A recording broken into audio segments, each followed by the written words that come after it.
వెళ్ళాల్సిందే, ఇప్పుడు బయటికి వెళ్ళాల్సిందే, అది నాతో పాటు రావాల్సిందే. పద తీసుకెళ్ళి పాట పెట్టేసి ఇది పెద్ద తెలివి కలది. పద ఇంక పద. మిన్నీ నాతో పాటు వస్తానంది. యాక్చువల్లీ నేనేంటంటే మార్నింగే స్టార్ట్ అయిపోయాము. మిన్నీని ఫుల్గా పడుకొనిచ్చి మొత్తం ఇంకా ఫంక్షన్ స్టార్ట్ అవుతుంది అన్నప్పుడు తీసుకొద్దామని, అదర్వైజ్ అది మంచిగా కోఆపరేట్ చేయదేమో అని. మేము ఎందుకు ముందు వెళ్తున్నామంటే స్టేజ్ డెకరేషన్ వాళ్ళు ఆల్రెడీ స్టార్ట్ చేశారు. కృష్ణ ఇంకా మా అన్నయ్య వాళ్ళు, మా బ్రదర్స్ వీళ్ళంతా వంటల సెక్షన్ అవి చూసుకుంటున్నారు పెద్దవాళ్ళు. సో డెకరేషన్ దగ్గర నేను దగ్గరుండి నాకు నచ్చినట్టు చేయించుకుందామని, ఎందుకంటే స్టార్టింగ్ నుంచి నేనే మాట్లాడా, థీమ్స్ ఎవ్రీథింగ్ మొత్తం చూసుకొని, అందుకని నేను ముందు వెళ్ళాను. ఏమైనా సర్వీస్లు క్యాటరింగ్ వెయ్యి చాలా ఎక్కువ. కింద నెంబర్ ఇస్తాము, వీడిని కాంటాక్ట్ కాకపోతే చెప్పిన పదే 10 సార్లు చెప్తే 11వ సారి చెప్తాడు. మా ఫ్రెండ్ మా ఇంట్లో వాళ్ళందరితో చాలా క్లోజ్గా ఉండేది, లైక్ నేను ఎలా ఉంటానో అలాగే. ఎందుకంటే అది ఆల్మోస్ట్ నాకు ఫ్రెండ్షిప్ స్టార్ట్ అయిన దగ్గర నుంచి అది అప్పుడప్పుడు వస్తూనే ఉండిద్ది. ఇంకా మా తమ్ముడు వాళ్ళని అయితే రోస్ట్ చేసేసిద్ది. మేము పెద్ద లగేజ్లు వేసుకొని వచ్చాము, ట్రాలీలో తాళం వేసుకొని. ఇంకా అమ్మాయిలు అంటే తెలిసిందే కదా, చాలా ఉంటాయి జ్యువెలరీ అవన్నీ. సో ఏవి మిస్ కాకుండా ఉండాలని ట్రాలీస్కి లాక్స్ కూడా వేసుకొని వచ్చాము, అవి తీస్తున్నాడు మా తమ్ముడు.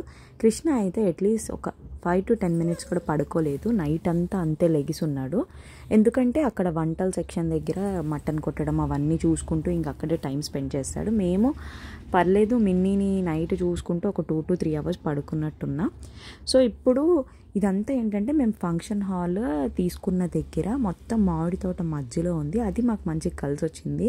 చుట్టూ ఫుల్ ప్లేస్ వచ్చింది, పార్కింగ్ కానీ ఎవ్రీథింగ్. వంటలకి సెపరేట్గా ఉంది అండ్ హాల్ కూడా. మీకు ఎవరికైనా ఇక్కడ దగ్గరలో ఉంటే నేను సజెస్ట్ చేస్తాను, నీట్గానే ఉంది. పైనంపల్లి కోదాడ ఖమ్మం వెళ్ళే రూట్లో ఉంటుంది ఇది. సో వంటలు కూడా మేము నాన్ వెజ్ పెట్టుకున్నాం. యాక్చువల్లీ సండే చేసి ఉంటే ఎంత బాగుండేదో, అందరు నాన్ వెజ్ తినేవాళ్ళు. తెలిసిందేగా అందరికీ, మా రిలేటివ్స్ చనిపోవడం వల్ల డేట్ పోస్ట్పోన్ చేశాము. ఆ చేసిన రోజున మాకు ఫంక్షన్ హాల్ ఖాళీ లేదు, అందుకని చెప్పి మళ్ళీ మేము దాన్ని సాటర్డేకి పోస్ట్పోన్ చేసుకోవాల్సి వచ్చింది. ఎంతమంది పాపం నాన్ వెజ్ మిస్ అయిపోయారో, ఎస్పెషల్లీ మా మమ్మీ వాళ్ళు నాన్ వెజ్ తినరు కదా, వాళ్ళంతా వెజ్ తినేశారు.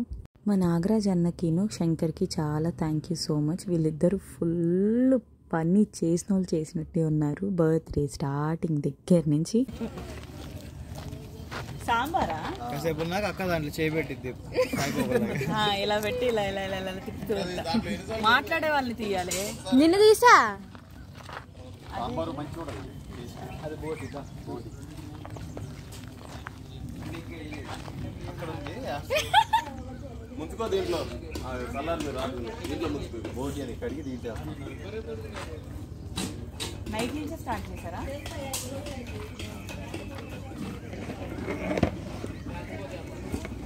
కానీ మామిడి తోట ఉండటం వల్ల మంచిగా కూర్చోవాలనుకున్నాను.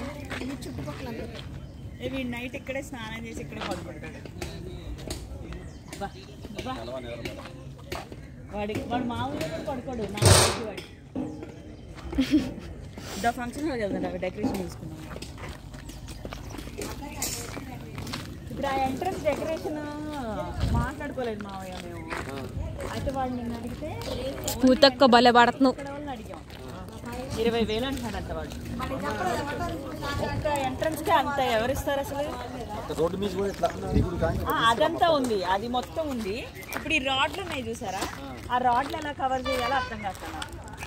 యాక్చువల్లీ నేను ఈవెంట్ ద ట్రెజర్ కార్నర్ అని ఒకరికి ఇచ్చాను. అది నేనేంటంటే లోపల స్టేజ్ అండ్ ఎంట్రన్స్ అవి మాట్లాడుకున్నాను. బట్ ఇక్కడికి వచ్చి చూసాక ఏంటంటే ఇక్కడ బయట రాడ్స్కి మొత్తం ఖాళీగా ఉంది.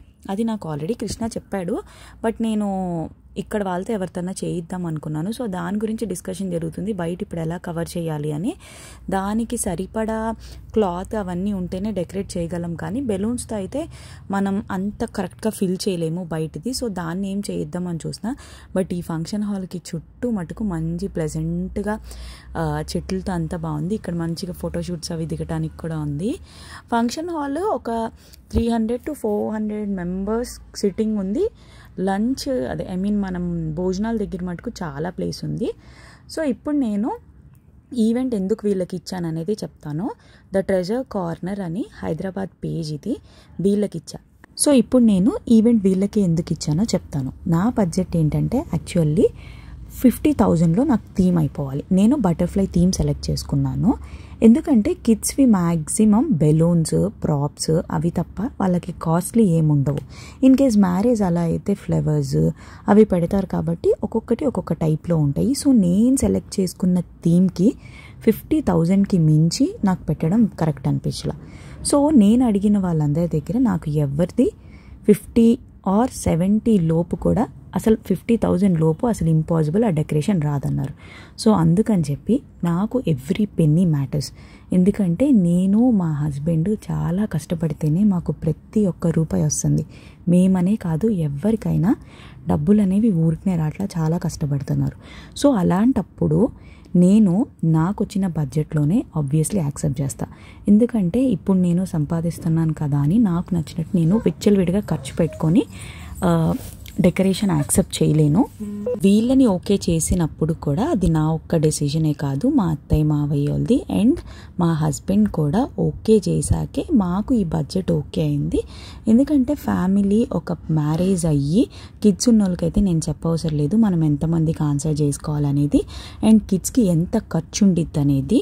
నాకు మిన్నీకి మంత్లీ ఎంత ఖర్చు ఉండిద్ది డైపర్కి, ఫుడ్కి అనేది నాకు తెలుసు. మదర్స్కి నేను ఎక్స్ప్లెయిన్ కూడా చేయవసరం లేదు. అండ్ ఫోటో స్టూడియో విషయానికి వస్తే ఇవన్నీ నేను హైఫ్లై స్టూడియోలో చేయించా.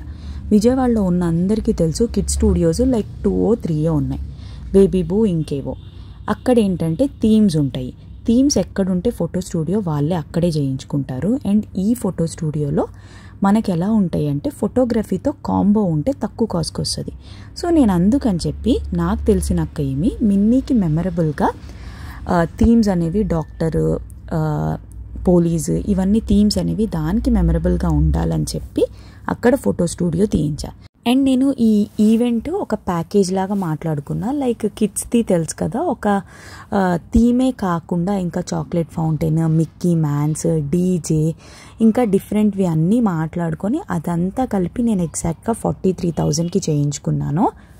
కిడ్స్ డెకరేషన్ వాళ్ళ దగ్గర ఏంటంటే ఆల్రెడీ ఈ ప్రాప్స్ ఇవన్నీ ఉంటాయి కాబట్టి వాళ్ళకి కొంచెం తక్కువ కాస్ట్ పడిద్ది. ఇప్పుడు ఓన్ బ్రదర్ దగ్గర చేయించలేదంటే మా అన్నయ్యకి తెలుసు నేను వాళ్ళ దగ్గర ఫస్ట్ అడిగాకే నేను వేరే వాళ్ళ దగ్గర ఇచ్చానని. ఆయనకి లేని నొప్పి అందరికీ ఏంటో నాకు అర్థం కావట్లేదు. అండ్ ఇంకొకటి బ్లడ్ రిలేషన్ అనేది ఎదవ డెకరేషన్లకి కమెంట్లకి పోయేది కాదు. ఏదో మీరు ఎంటర్టైన్ అయితే అవ్వండి, కానీ నేను వ్యాలిడ్ రీజన్ చెప్పే రెస్పాన్సిబిలిటీ నాకు ఉంది కాబట్టి నేను చెప్తున్నాను. ఎందుకంటే నా గురించి, మిన్నీ గురించి, ఇంకా నా ఫ్యామిలీ మెంబర్స్ గురించి తప్ప మిగతా ఒక్క కమెంట్కి కూడా నేను ఇప్పటి నుంచి రెస్పాండ్ అవ్వాలనుకోవట్లేదు. ఎందుకంటే నాకు 85% మెంబర్స్ ఉన్నారు నన్ను పాజిటివ్గా చూసేవాళ్ళు. సో నాకు మిగతా వాళ్ళు పెద్ద ప్రాబ్లం లేదు, అనుకున్నా కానీ నో ప్రాబ్లం. అండ్ ఇంకొకటి ఏంటంటే నాకు 1,00,000 సబ్స్క్రైబర్లు ఏదో ఊరికనే వచ్చేయలేదు. లాస్ట్ 3 monthsలో లైక్ 4 months నుంచి నేను ఎవ్రీ డే 2 shots పెట్టాను. ఒక్కసారి కంటెంట్ ఎడిట్ చేసి వాయిస్ ఓవర్ ఇచ్చాక చెప్పండి, అప్పుడు తెలిసిద్ది. యూట్యూబ్ అనేది ఎవరికి ఈజీగా రాదు. సో నేను ఇవన్నీ కూడా పెద్ద పట్టించుకోను, ఎవరి ఫీలింగ్స్ వాళ్ళవి. మీరు అన్నదానికి ఇప్పుడు క్లారిటీ వచ్చింది అనుకుంటున్నాను. ఓన్ బ్రదర్కి ఎందుకు ఇవ్వలేదు అంటే వాళ్ళకు కూడా ట్రాన్స్పోర్ట్లు ఉంటాయి, ఖర్చులు ఉంటాయి, అవన్నీ కూడా చూసుకోవాలి కదా. ఇప్పుడు దగ్గర ఉన్న వాళ్ళకైతే వాళ్ళ బడ్జెట్లో ఇవ్వగలరు, దూరం నుంచి వచ్చే వాళ్ళకి ట్రాన్స్పోర్ట్ ఇంక్లూడ్ అయ్యిద్ది. సో నేననే కాదు మీరైనా కానీ మీ దగ్గరలో ఎవరికి తక్కువగా ఈ ప్రాప్స్ అన్నీ ఆల్రెడీ ఉన్న వాళ్ళకి ఇవన్నీ ఖర్చు పడవు. లేని వాళ్ళు ఏంటంటే అవి ఆర్డర్ చేసుకొని మరి ప్రాప్స్ చేయించుకోవాలి, అప్పుడు వాళ్ళకి ఎక్స్ట్రా ఖర్చు. అలా అని వాళ్ళు ఎక్కువకి చేసేస్తున్నారని కాదు, వీళ్ళు తక్కువకి చేస్తున్నారని కాదు. ఎవరు ఏది చేస్తారో వాళ్ళ దగ్గర అది తక్కువ కాస్ట్ ఉండిద్ది. ప్రతి ఒక్కరికి డబ్బులే ఇంపార్టెంట్ కాబట్టి నాకు కూడా మనీ నిజంగా ఈ రోజని కాదు, ఎవరైనా కష్టపడే ప్రతి పేరెంట్కి వాళ్ళకి పిల్లలకి ఖర్చు పెడితే అప్పుడు తెలిసిద్ది మనీ అనేది ఎంత ఇంపార్టెంట్ అనేది. సో నేను ఇంతకు మించి ఎక్కువ క్లారిటీ కూడా ఇవ్వాలనుకోవట్లేదు. అండ్ ఈ ఫంక్షన్ హాల్కి పక్కన చెట్లులాగా ఇచ్చారు, మంచిగా ఫొటోస్ దిగడానికి ఉంది. మా పెళ్ళప్పుడు దిగాము కృష్ణ నేను ఫోటోలు. తర్వాత మళ్ళీ మంచిగా మొన్న రెడీ అయినప్పుడే మంచి మంచి స్టిల్స్ ఇచ్చి ఫోటో దిగాము. నాకు ఇంకా వీడియోగ్రఫీ రాలేదు, సో అది వచ్చాక పంపిస్తాను. For your kind information, videos, photography ఇంకా లైవ్ ఇవన్నీ మా అన్నయ్య మాట్లాడినవే వాళ్ళ తరపు నుంచి. సో వన్స్ వచ్చాక నేను అప్లోడ్ చేస్తాను. చైర్లు కావాలరా, నేనేమన్నా ఏంది మొత్తం బెలూన్స్ అంటే మనం థీమ్ సెలెక్ట్ చేసుకోవాలి. నిన్ను తీయమంది అక్క. నువ్వు అందుకే పెట్టట్లే కదా నోట్లో, నాకు తెలుసు. బ్రో పట్టొస్తుంది అనే పట్టొస్తుంది. వాళ్ళే ఇక్కడ ఏంటంటే మెటీరియల్ లేదుగా, వాళ్ళు ఎక్కడి నుంచి ఆర్డర్ చేయాలంట. ఎక్కువ చెప్తున్నారు నేను సెలెక్ట్ చేసుకున్నాను.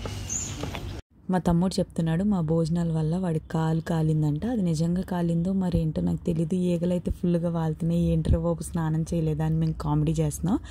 మా ఫ్రెండ్ అయితే వాడిని ఒక ఆట ఆడేసుకుండిద్ది. మొన్న ఈ మధ్య జైలుకి వెళ్ళాడుగా, ఏదో వీడియోలు షూట్ చేసి దొరికిపోయాడు, బెదిరించి బ్లాక్మెయిల్ చేసి. ఎక్కడ బావా నువ్వేంటి బావా? ఏదిరా ఏం వీడియో? అంబాజీ బ్యాండ్ మేళంలో ఆడాగా.